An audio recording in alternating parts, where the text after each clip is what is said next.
novidade triste jornalista Senhor Oteliote, husiko na mundo da desan na kukung, mais ou menos ia tukurua madrugada, jornalista Timor-Leste hak foda com notícia tristeza nebe Cleang, jornalista Senhor ao mesmo tempo ex-presidente Conselho Imprensa, Oteliote, hakoto ona ninia peregrinação iha mundo, honia falecimento idenei husikela tristeza bot do mundo jornalismo nacional. Jornalista Timor Barak hatou sentido condolência profunda no homenagem ba Matebiang Oteliote, iha ide-ide ni akun media sosial Facebook.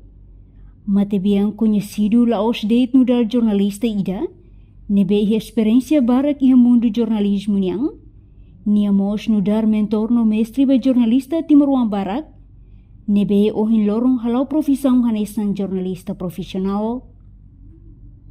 Matebiang hakotu isi hospital referral wekusi, iha tukurua madrugada horas Timor-Leste, antes ne Matebiang bai se hospital refere, durante fulang ida racing, tambah sofre atakasan fuang, parte familia Matebiang decidi ona, se translada cadáver Matebiang niang, husi wekusi mai dili, iha quarta-feira abang no sei tau ia ninya residência e fomento dili, podi ninya belong, colega no comunidade media inclui jornalista Timor Sira, bele mai fo homenagem ikus ba Matebiang. Ho falecimento Matebiang Oteliote, husik hela triste bot ba mundo jornalismo Timor-Leste, mai bem ninia dedicação, ninia prestação no vontade se continua moris ia jornalista ide-ide ni fuang.